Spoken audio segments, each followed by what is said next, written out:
Welcome to the library.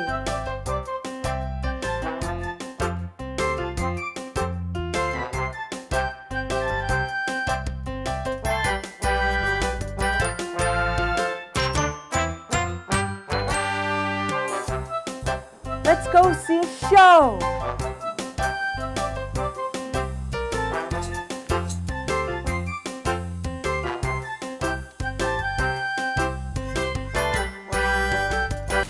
Amanda's story is called A Good Book by Amanda Parker. One day, Mom and Casey and Sarah went to Bookland. They read lots of good books. They read glad books, sad books. They read a book about pets. Casey got the book about pets. Sarah couldn't choose a book. Sarah saw a book about a cat. She got that book. They saw a shiny book. Mom saw them rush over to it. Mom said, "No running in Bookland." Sarah and Casey got the shiny book. Mom drove the girls home. "I want to read the shiny book," said Casey. "No, I want to read that book." They grabbed the book out of each other's hands. "Please do not grab," said Mom. "Come on," said Mom. "We must go to lunch at Luncheon Food." They went to lunch. They ate pizza and went home. "We can share the book." They read their books. Mom read too. They liked their books. Mom said, "Let's bake." "I want to read a book in Bookland." "I will bake with Mom," said Casey. "I will read," said Sarah. "I will read after that," said Casey. "That's a deal." "We will bake cupcakes." "Yum, that smells good." "Time to read the book," said Casey. "Good. I'm done reading the book," said Sarah. "The book is a good book." "Can you help me read the book?" "Yes, I will help you." "What is the title?" "Painting Books." "What is the setting?" "Home." "Okay, let's start reading." As soon as they started reading, Mom called, "Our food is ready." They ran to the table and ate the fast. They liked to read. The end.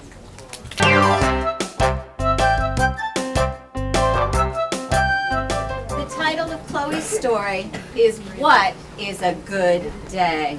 A good day is for kids and their family to go to Disneyland. I did. All day and to go on almost all the rides and games. At Disneyland, you should take your time. You could have dinner there. After dinner, you can eat cotton candy and popcorn and churros. Then you should digest your food before you go on any rides or games. When you are done, you go to the Disneyland Hotel and go to sleep. That is a good day.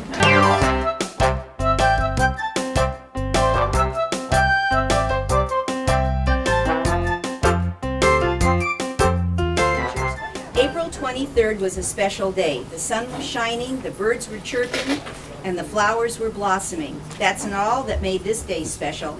Dylan the field mouse was born. He was the youngest of a very poor family of 13 brothers and sisters. Everybody in his family was way older than him and had to work. He got bored a lot, so he had to find something to do. Dylan liked taking strolls in the field. He would go for 2 hours, come back, and his mom would ask, "How was your day?" And he would say, "The same," but one day was different. One day Dylan bumped into someone named David. They became the best of friends, but then Dylan had to leave. Dylan told David to meet him here tomorrow, and they both left. When Dylan got home, he told his mom all about David. She was happy for him. "Time for bed," she then said. He went in his bed and got cozy. He couldn't wait for tomorrow. They played the next day and a bunch of days after that, but one day was different. As Dylan was waiting for David, he saw something in the sky. It was running on air, doing tricks, and Dylan wanted to do it. When David finally came, Dylan said, "What was the thing in the air and what was it doing?" "It was a bird flying," answered David. "I want to fly," said Dylan. "It's impossible, but you can try," said David. Then Dylan got ready. Some field mice saw what he was doing and came to watch.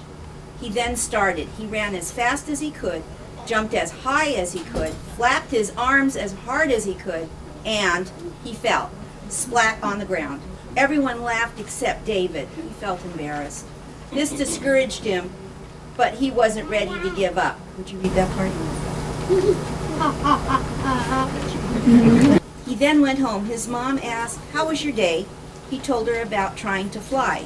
She said, "Dylan, field mice can run, jump, and do other stuff, but they don't fly, and no, that's all right, don't do that again." As Dylan was in bed, he thought about flying. He still wanted to fly. The next day, Dylan told David that he was going to try to fly again. First he made leaf wings, and then he got ready. Again, field mice saw what he was doing and came to watch. He ran as fast as he could, jumped as high as he could, flapped his hand as hard as he could, and he fell splat on the ground. Dylan didn't get what he was doing wrong. He did what the birds were doing, yet he couldn't do it. He then went home. When his mom asked, "How was your day?" he again told her about trying to fly. "Dylan, Dylan, Dylan, how many times do I have to tell you field mice don't fly?" Dylan thought about flying as he was in his bed. He still wanted to fly. The next day he saw a bird leaping from a branch and flying. That gave him an idea. He got his leaf wings, he went to the top of a rock, and the field mice came to watch. He ran as fast as he could, jumped as high as he could, flapped his arms as hard as he could, and he fell. But a strong wind pushed him to the trees surrounding the field. There he saw a flying squirrel. That gave him an idea. He made a hang glider of leaves and twigs and went to the rock. He told David to get his mom. He was going to show his mom he could fly. His mom came and he got ready. His mom gasped and yelled, "Get down!" But Dylan didn't listen. He wanted to fly. He waited for a strong wind. It came and he ran as fast as he could, jumped as high as he could, angled his hang glider, and he was off like a bullet. Everyone cheered and clapped. David was the loudest. Dylan's mom was stunned. He glided for about 10 minutes and he touched the ground. Then his mom came to him. "I guess you can fly, Dylan." "I guess you can," his mom said. That is how Dylan the field mouse flew.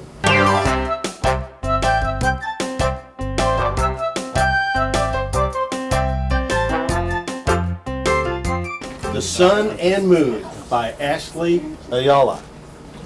Son, I'm sad. Everyone only plays outside when you come out. Then when I go to play with the little children, everyone goes inside to sleep. Or it gets too cold or dark. I feel like nobody likes me. The moon told the sun, "Everyone likes you, moon. Without you, the kids can't go to sleep without a light up in the sky. I think that you and the stars are lovely," said Sun, trying to cheer up Moon. Sun watched Moon as she disappeared in the clouds. He was thinking about what Moon had told him. Sun was concerned about Moon. He didn't know Moon felt that way. Sun got an idea. He started yelling, "Moon appreciation night. Moon will be there, and we will have fireworks. Everybody," he told, said, will go to be there. Finally, it was time for the moon to come out.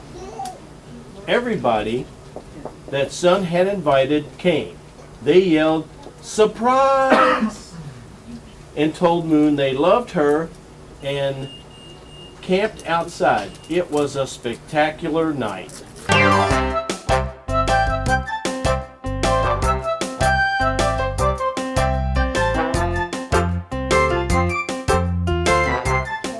One quiet afternoon in a big jungle in Africa, there lived a big gorilla, and his name was Gordon.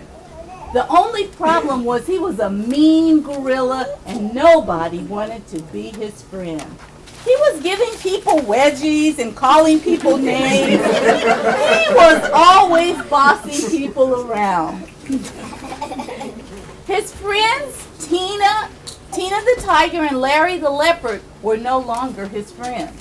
Tina the tiger kept on asking him very politely to stop being mean, but he said no. Now Larry the leopard asked Gordon again.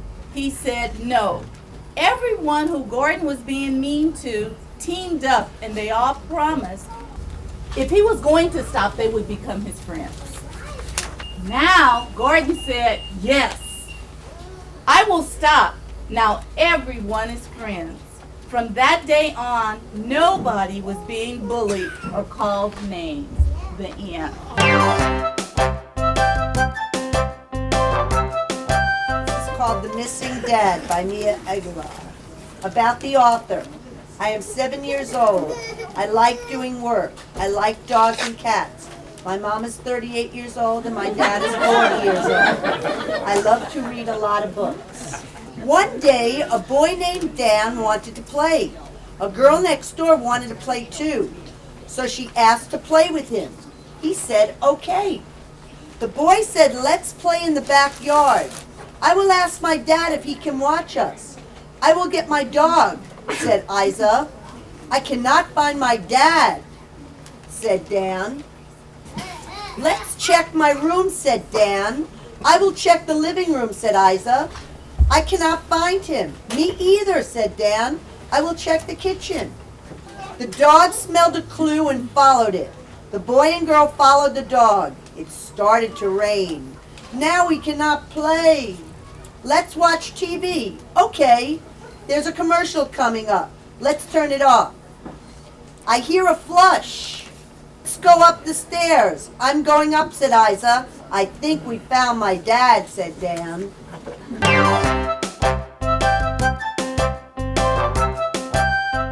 This story is entitled Ned's Problem. This is Ned, the Galapagos iguana. He lives on land and on water. Ned has a problem. His problem is that he can't find the seaweed bed where he eats. When Ned was swimming around for a while, he came across a fish. Ned asked, have you seen a seaweed bed anywhere, Mr. Fish? The fish answered no. He couldn't make it any more clear. Ned was thinking while he was looking for some other fish that he might as well give up. But at that exact moment, an electric eel came wiggling by. And he tells the electric eel, I can't find that seaweed bed anywhere, so I might as well give up. Ned asked the same question to Mr. Eel. He replied by saying that he hadn't seen one and told Ned and would tell Ned if he did. He also added, sorry, Ned. Then Ned encountered a shark. Ned asked Mr. Shark the same question. Mr. Shark told Ned no, but he'll eat him for dinner. Next, a dolphin heard Ned screaming for his life. The dolphin came out of nowhere and hit the shark in the gill. Ow! The dolphin said, you're welcome for saving your life. But Ned never answered because he was still shocked at what had just happened. They became friends and lived happily ever after.